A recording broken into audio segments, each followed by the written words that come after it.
Greetings, everyone. Welcome to episode 10. Episode 10 of Truth Noir, everyone. This is a little bit of a landmark for us because, obviously, I'm as surprised as you that we lasted this long. This would normally be the point at which we would take a season break. Usually shows get approved for a season of 10 episodes, and then they either take 4 months off or they get canceled or whatever.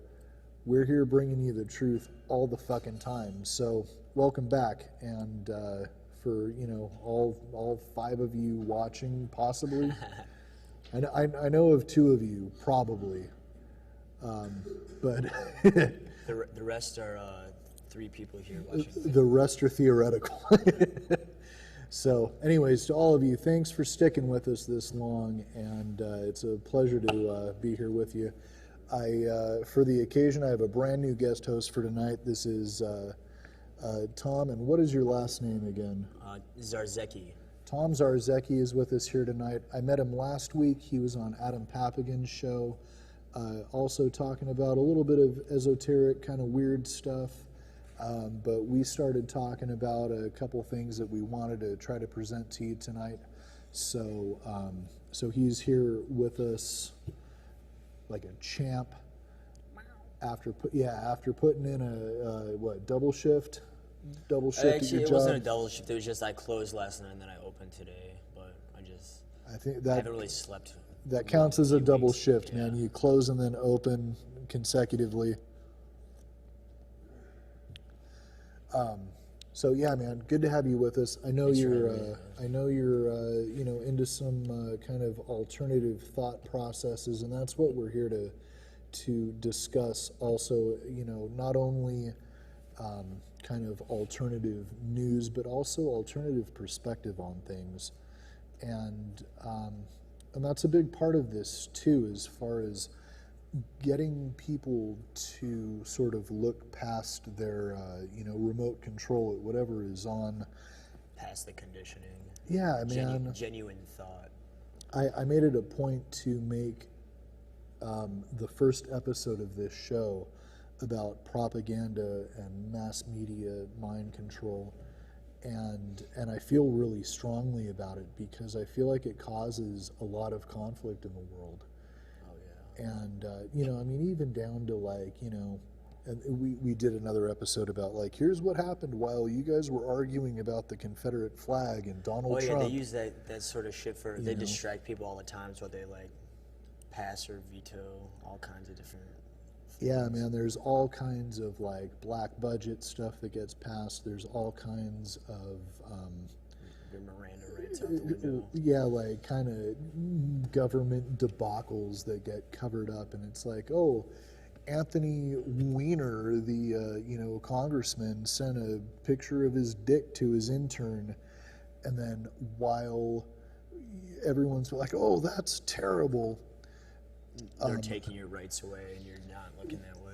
Well, yeah, no, absolutely. What specifically what happened during that. Yeah. That one was that was when the CIA gave a bunch of weapons to the Mexican drug cartels. Oh, okay. Yeah. And it was maybe you've heard about this. Yeah, I heard somebody talking about it. I never dive into the details so much anymore. It's just it's so much garbage, and it's just just tell me the actual truth for fuck's sake. But this particular one was when we gave a bunch of weapons to the drug cartels south of the border for the intent of putting GPS trackers in the guns so that we knew where all of the cartel leaders were, right? We could track where all of these weapons were going. That was the actual reason or the said reason? Well, it was the reported reason. But what got fucked up about it was the batteries in all of these GPS units were faulty. Yeah. They got bought from Radio Shack or something. Right. And so this flawless plan to take down all of the Mexican drug cartels was curtailed because some jackass in the CIA, mind you, Gotta trust the CIA. bought Radio Shack batteries. Here's the CIA, everyone. Good job. Good job, Radio shitheads. Shack. Stupid That's where fucks. I do my shopping too. Oh, I heard but there there's- was. I heard the Mexican people they were starting their own revolts against the cartel and stuff. I remember hearing something on NPR like a few months ago. But I don't know how that works out. Yeah, man. I mean, who's to say anymore? I mean, it just gets so convoluted. But yeah, man. I mean, that's the kind of shit that we're here to expose, and it gets reported every once in a while, and people look over it. They don't pay attention because there's always some other even more ridiculous thing, and it's always about an individual. Well, yeah. I mean, just I guess culturally, or on the wavelength of at least the American people. Maybe even myself included. Sometimes it's typically more interesting to hear dramatic events of it's more relatable than being involved in politics or nobody really. It's like two different languages, and that's the language they're more accustomed to is dick pictures. Well, yeah, and it's one of those things where I always try to equate it back to schoolyard bullshit, and it kind of makes me feel like it kind of makes me lose hope at times, because there's all of these big things that are going on in the world, right? Yeah. There are the resources of the world that can be used to help the mass of humanity. Yeah. Right. But they never are. It's always dollar bill in somebody's pocket first. Yeah, it always comes down to, what is this person doing right now? Oh, this big scandal involving this, at the worst, it's like a small group of people, right? And so what I hate the most about it is that while this thing was going on, right, where we totally debauched this this CIA campaign to end the war on drugs, this is what it would have done. Yeah. We were giving these guys guns. I hope they didn't work. I hope they took the firing pins out of these weapons at least, right? But we gave these guys guns with GPS trackers in them, and but they didn't work. We fucked up. But that never got reported because Anthony Weiner sent a picture of his wiener, and it's like this language coding too, right? Well, do you think they made him faulty on purpose, or they just genuinely fucked up and were trying to get people to ignore it? At that point, who's to say? I'm sure they did, or maybe they didn't. What, intentionally or just fucked up? Well, I could go either way on it, but it seems like I would like to think that it was a well thought out plan, that just this one thing went wrong, but then it did, and then they were scrambling to think of a thing, so they were like, Anthony Weiner, we need you to take the fall. Yeah. We need you to take the fall for this, and we need you to send a picture of your dick to your intern so that we have something to distract the people about. Okay, guys. Click. Yeah, it's kind of funny then if it was an actual accident. How many people do you think would have actually been paying attention, even if it went to plan and they could track all the cartel? What benefit would the CIA get out of it? Well, apparently nothing, because when you talk about this the war on drugs, this is all this kind of CIA, FBI stuff that normal people don't care about. They make people care about it because people get shot up in front of churches, and they're like, oh, this guy was a drug dealer, and he, they present this sort of, it was because of this drug cartel, but Yeah, then very it black and turns, yeah, it turns out that when you start looking into these things, these drug cartels, much like Al Qaeda and the Taliban, they were created by the CIA. Yeah, they're putting the weapons in their hands. They're kind of like messing with people's motives. Yeah, and these with, I'll say, I won't say anything about the drug cartels because I don't know specifically, but there's been good documentation coming out saying that the government, in whatever branch it happened to be, funded the Taliban. Oh yeah, These were, I've heard that. Yeah, I where mean, they had these the same training and stuff like that. yeah, they trained them in our military camps, and Ronald Reagan was quoted as saying, and this was when the Taliban was on our side fighting the Iraqis. Yeah. He was quoted as saying these yeah, well this was Right. this was back when we were fighting Iran. Okay. This was when Saddam Hussein was our friend. This is when Osama bin Laden was our friend, back in Reagan's day. And he was quoted as saying about the Taliban, these men are the equivalent of our founding fathers, these freedom fighters.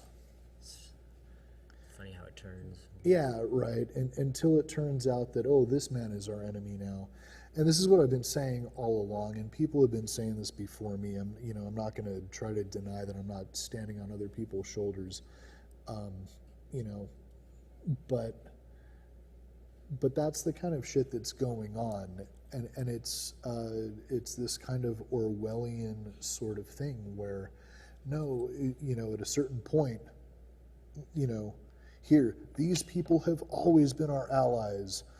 They are helping us fight our enemies who have always been our enemies. It's never been any other way until we get to this point in time where Until we're it's done like, using them for this specific purpose, then yeah, we'll stab them in the back. yeah, just even though we spent billions They do and to our trillions own of dollars training them and giving them our munitions, yeah.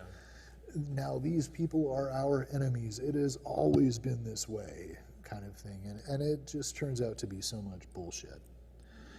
And so, It's better with the numbers. I used to have like the statistics from listening to like bands like Anti-Flag. I remember reading like the amount Sure. of weapons sold to them. We used to like, when I was a teenager, we'd like steal people's American flags, invert them, and write all the statistics on like the white stripes, and then refly them. yeah, for sure.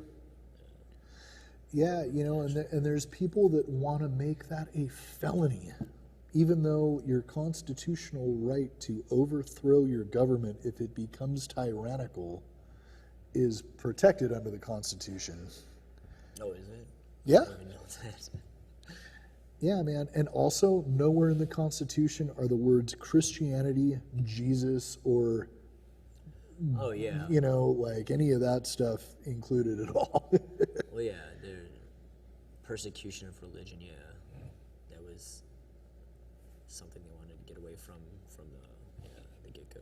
Well, yeah, man. And when you consider that, like, people say, oh, this is a Christian nation. No, it wasn't.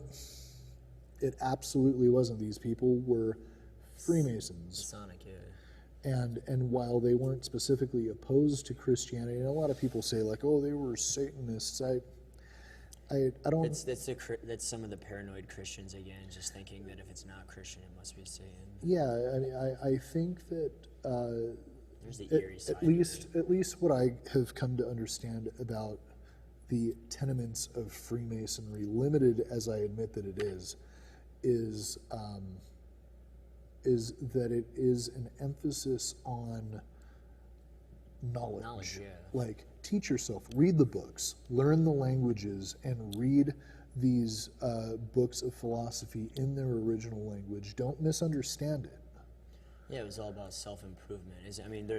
Yeah. Masonry and like the Illuminati are like tied together too. It's just like illumination, right? Yeah, and well, I mean, I'm not I don't count myself among them, so I Yeah. can't But it's say. a good philosophy to have. Yeah, I mean, it like with what I've come to understand about it, it's like, yeah, read all of it, come to understand it, and their initiatory rites seem to me to be about acquisition of knowledge before action, kind of thing, and so as far as that goes, and with the documents that have been written that are ascribed to these people that were Freemasons, like Benjamin Franklin, George Washington, and all of these people, I don't see any deterrent of that. I don't. Deterrent?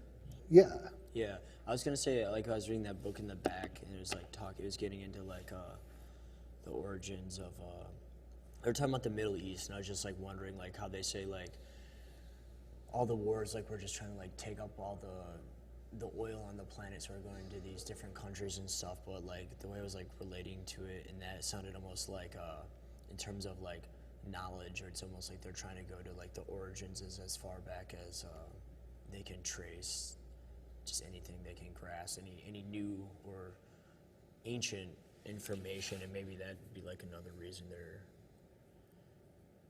taking these groups and then using them and then turning their backs on them just to rape their resource of knowledge.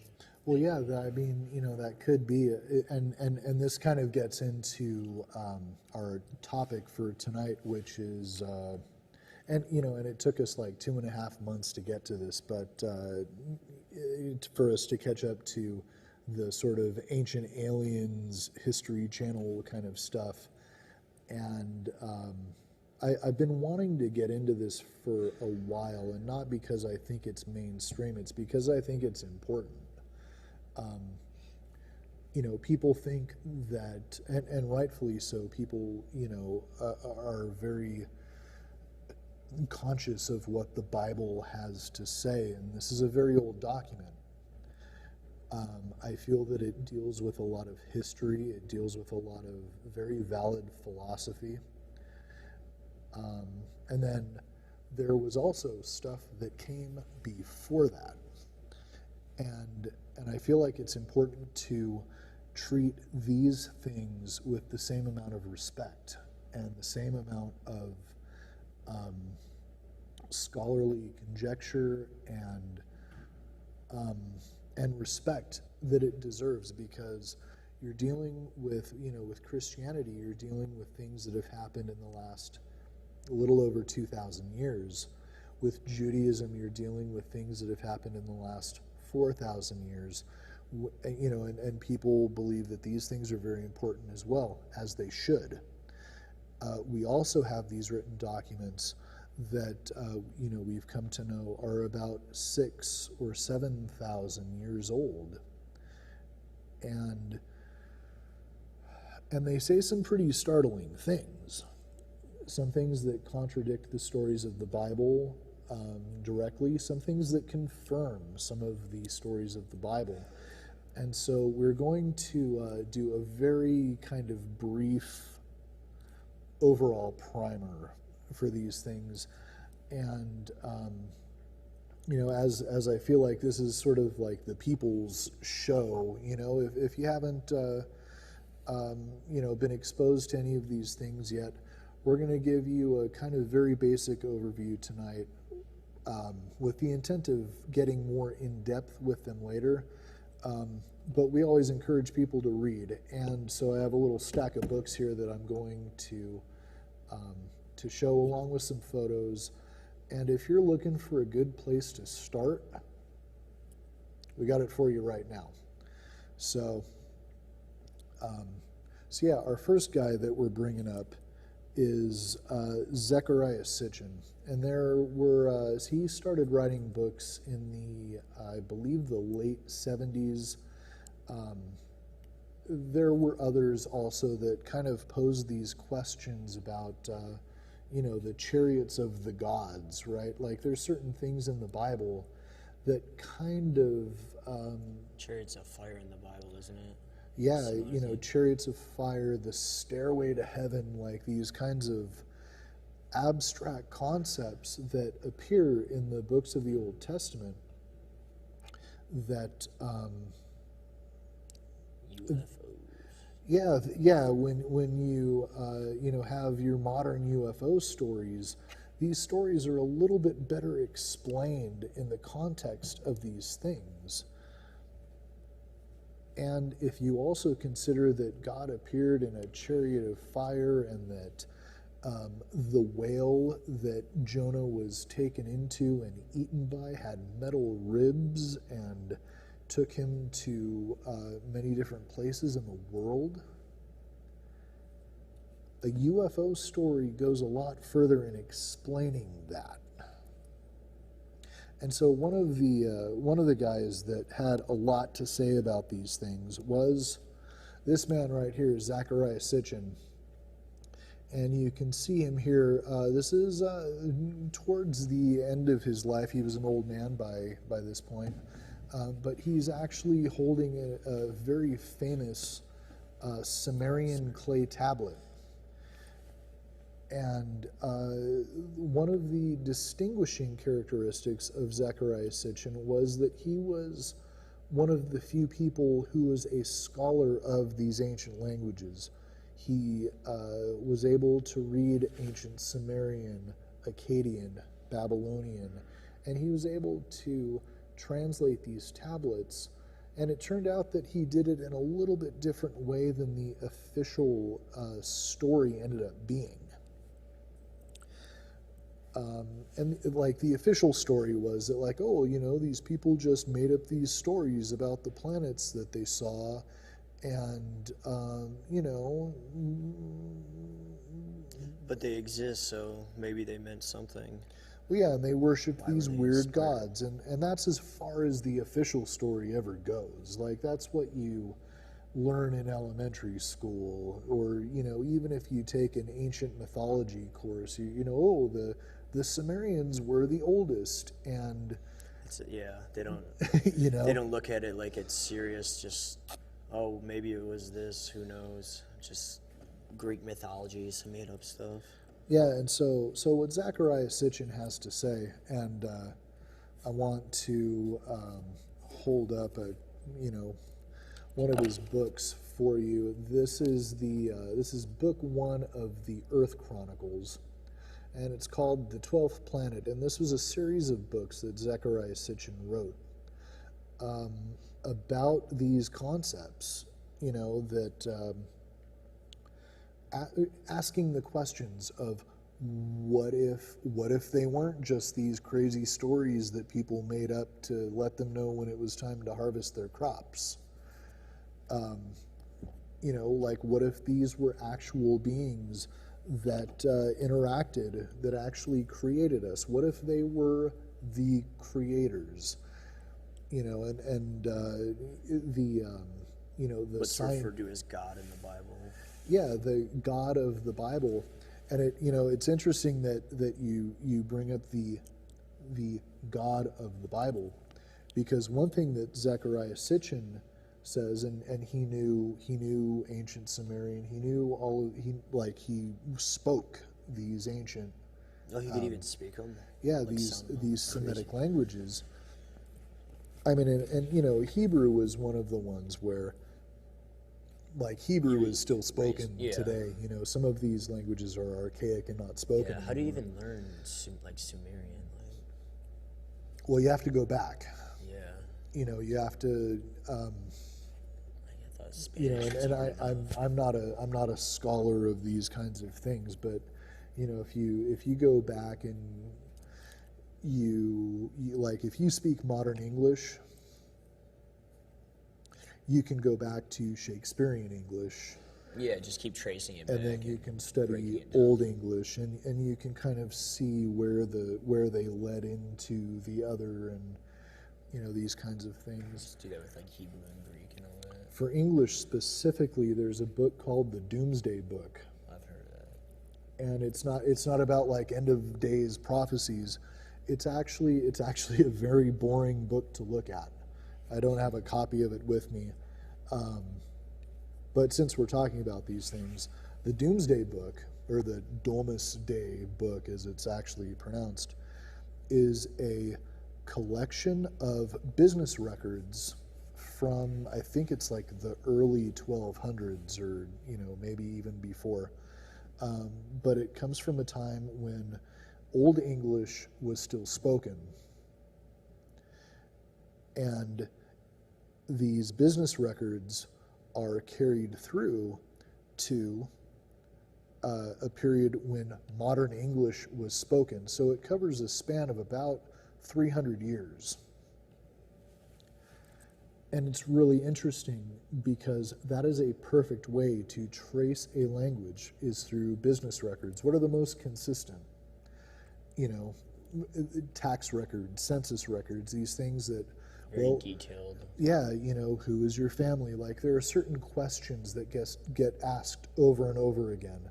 And so when you have documents that ask these questions, you can then look back and say, oh, well, how was this written? Oh, it was this question. This question was asked here, here, and here, and here. And now it looks this way. Now it looks this way. Yeah, it's easier in that. And so in these Semitic languages, in that area, there are also documents,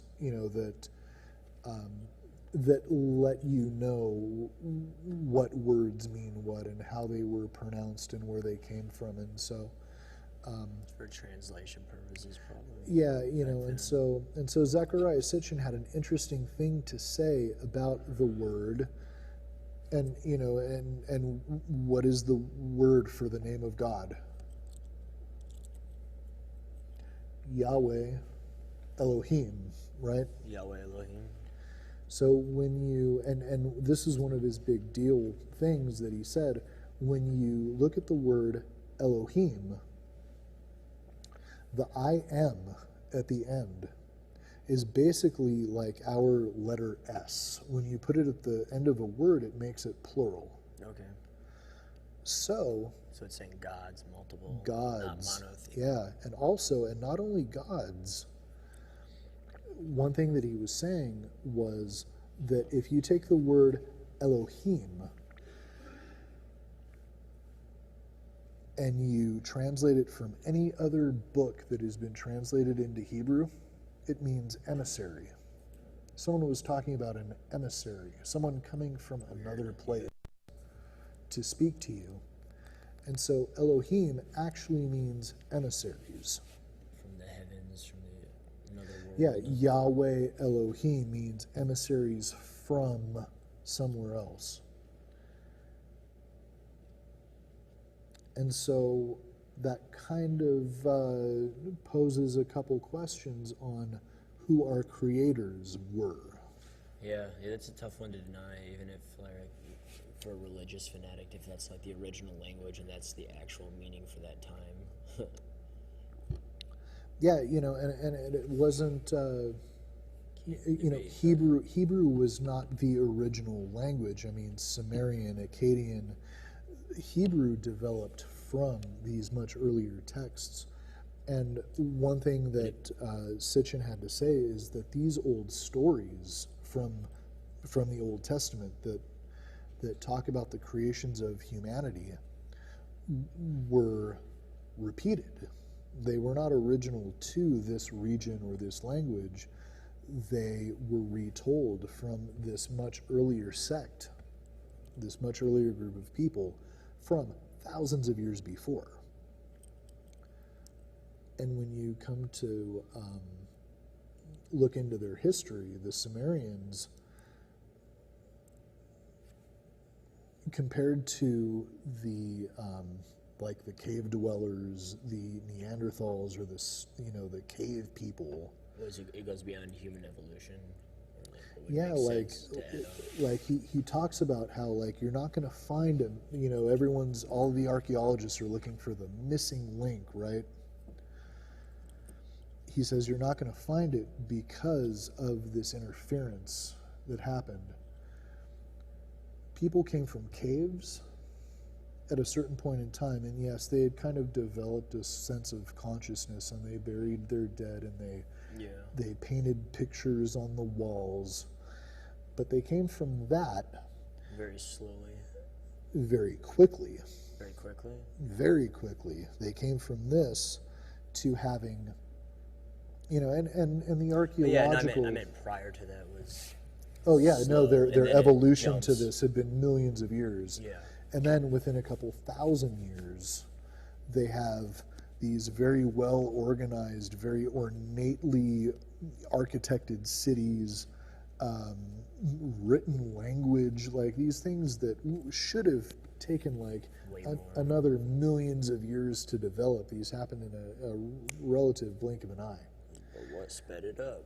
Yeah, and so the other one, and what he takes, I believe 7 or 8 books to. Here, I'll go ahead and. What he takes an extra, 7 or 8 books to do in this series to kind of explain, and it's compelling reading, you guys. I highly recommend it. He does very quickly in this book, and this is called The Lost Book of Enki, and it's written as a translation of tablets that tells the story of a few 100,000 years of genetic experiments of beings from another world to basically engineer a slave race to mine for gold. Yeah, to mine for gold, which their dying planet is sorely in need of. And it gets way out. Like it's one of those stories that's so way out that, like, well, of course, like, people are doubtful of it, But I feel like when you are hearing all of the other like horrendous bullshit that's going on in the media, this stuff isn't so way out anymore. Like. Yeah, I was reading some of it. It reminded me of just very like Greek and British, just the way like it's written, or like the way they're just like telling each event after each event. Like it's very I don't know. It's like they're doing these things, and here's like it's almost like the lineage thing with the Bible too at certain parts. I don't know. It's weird. Well, yeah, and for anyone that's ever been like, well, if someone like presented it to me in a sort of linear fashion, that let me know, like I'd be down to consider it. Well, here it is. It's right there. And what more do you want? Like a lot of times people are not willing to take any responsibility for their ignorance. Well, I didn't know. Well, you didn't tell me. If you're looking for a place to start, this is it. This is it. And I'm not saying this is the absolute truth, because I don't know. But what I'm saying is it makes a hell of a lot more sense than just, random chariots of fire coming from the sky to take Old Testament patriarchs up to the heavens. Yeah, just further explanation or theoretical explanation. Yeah, this is thousands of pages of documentation, from a person who was a scholar of ancient languages. Yeah. There you go. Somebody not making shit up for attention or distraction, just genuine searching for answers and so, how do we get here? Why is it like this? Yeah, any of that stuff. There's another one too. Oh, sorry. How did you come across these originally? These were from oh man. Or what started your thirst for wondering? What it was, man, was for me when I was a kid, and me and my dad had these conversations for quite a while before, but when we saw the movie Stargate together, as stupid as that may sound, that was what kind of did it for me. It was like, oh, all of these things we've been talking about. someone made a movie about it and it makes sense. All right, so you guys, another one is William Bramley. And he wrote a book called Gods of Eden. And it is it was originally, this is what the cover looks like. What he had originally, and he wasn't even into alien stuff before, what he had originally brought up as, or intended to be a book about the history of human warfare, when he started looking into, why have people been fighting for the last 6,000 years? He started finding some really interesting things. And it goes into the same kind of sort of brotherhood philosophies and transitions.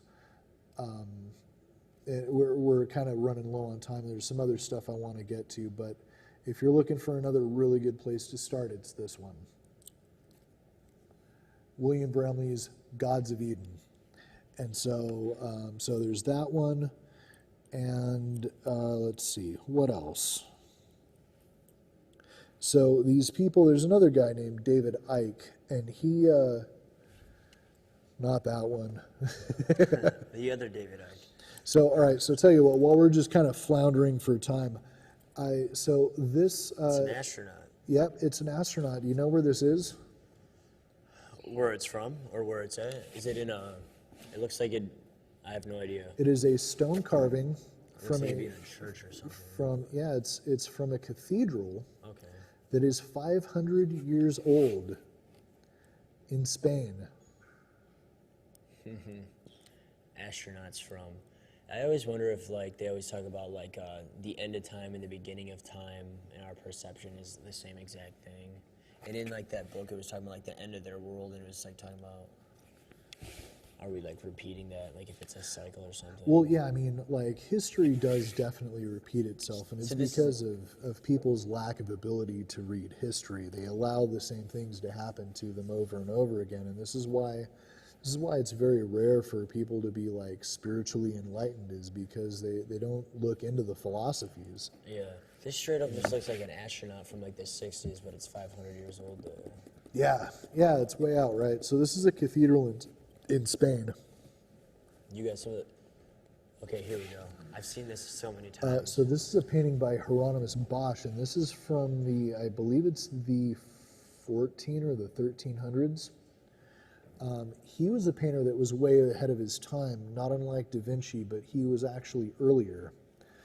But his work actually, while other people really had no concept of like depth perception in their art, he was one of the few people that kind of pioneered that. And he did a lot of religious artwork. And this is a detail of one of those religious pieces. This is actually from the crucifixion. Oh, is it? It almost reminds you of like some like Hinduism, David Bowie space flying on a star. Yeah, man, ground control to Major Tom, right? Yeah. But as it turns out, this was Bosch's depiction of the crucifixion. Crucifixion. And so, I mean, and the rest of the piece is much like you would imagine. It's Jesus on the cross dying, but in the background is this little guy flying in a spaceship. Why would that be there? Like, that's pretty crazeballs, right? Yeah. And then what else do we have? We're going to get to this asshole in a minute. What's this? But yeah, so these are some computer. aliens that have been this is like your common depiction of like the gray Greys, alien yeah. coming to fuck with you when you're trying to sleep. Fucking assholes. These are they're what's called broadsheets, and basically what these were they were the newspapers of the day. They took a long time to print, so there was usually only one page. Where's it from? This is from Nuremberg, Germany. Okay. And it was such a big deal that there were other towns in the area that printed their own broadsheets depicting this weird thing that happened in the sky. Like, there's the sun, obviously. So it happened in the day, too, right? Yeah, and it said this. We can't zoom in on it, but you know, it's public record. You know, you can look this up. Look up the Nuremberg broadsheet. But this was in morning in April of 1562, I believe. My German isn't very good, and you know, it's written in a very old script, but. You know, this was a artist's rendition of a thing that happened. Yeah. That morning, and that ain't normal. Like that's not how you would depict clouds. Tripping on mushrooms. Yeah, you know I don't know if they had mushrooms back then, or you know they weren't a shamanic people by that time. No way. You know, so I mean, so this depicts, and the text underneath depicts what they perceive to be a battle in the sky. Oh, wow. And as you can see, one of these things, like, you know, there's all these little colored balls in the sky, right? The black one? Yeah, a few of them crashed into this building on the ground. Oh, there's the smoke, yeah. Yeah, and you can see the smoke rising from it. And that's way out. Did they ever talk about what crashed? Or they couldn't get to it because it's probably in a distance, so we don't really know. You know, it doesn't say in the paper, but, you know, like the fact that that document exists It's weird, yeah. is pretty way out. And like, here's What is, okay, sorry, go ahead. well, I mean, you know. That's that real? That's not real, is it? Yeah, man, these are giant skeletons. One of them, yeah, you know, that fit with the depictions of the Nephilim. This is real? Where's this from? There are a couple of these skeletons that exist in the Smithsonian that no one's allowed to look at. There were a couple of these pictures that have gotten out and people keep reposting them, but I mean... When did they first leak? I believe these were in the 70s or 80s. And, you know, people are like, oh, well, you know, this must have been hoaxes, because that's the official story, just like crop circles, you know. They say a couple drunk assholes, you know. Drunk assholes sculpted this made the crop circles. A couple of these people, you know, dug a giant hole in the ground and made these giant skeletons, and then refilled the hole so that these people could re-dig it and discover this, you know, bullshit. Yeah. Alcoholism. So yeah, these things exist. Oh, I love this one. Yeah, you know, there's the Nordic aliens and the Greys and the reptilian aliens. I know a girl that thinks she's part Nordic alien. Well, you know, man, you know, is it that girl? Go. Is it her? No, but sometimes I'll see some motherfuckers that look like that, and I'm like, this motherfucker's an alien. Yeah, man. I mean, she kind of looks normal, but like, look at her eyes are way too big, and she's got those weird pupils. Yeah. I think Maybe it's inbreeding. I think I could fall in love with that though. If they were like, look, we're it. If I was blind.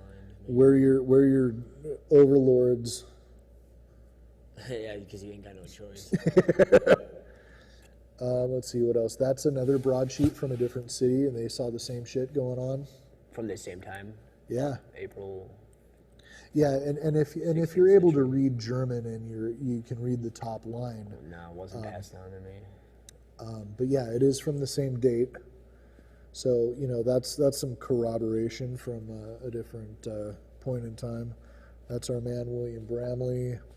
That's Zechariah Sitchin. That's our... So do you know what city that is in Spain? That cathedral? I think it's Saladanca Cathedral. I have some friends over there right now. I should... So we just started a new thing, and this is our fuckface of the week. And our fuckface of the week is Zahi Hawass. What's he doing? And you've seen him on TV, like he's the guy that, you know, anytime there's an Egypt thing going on, he's the one telling you about it. But it turns out that he has close ties to Hosni Mubarak. While the you know, government was getting thrown, he got placed as the Minister of Antiquities. Moving on up. Yeah, he's also been very involved in suppressing other archaeologists' artwork or studies.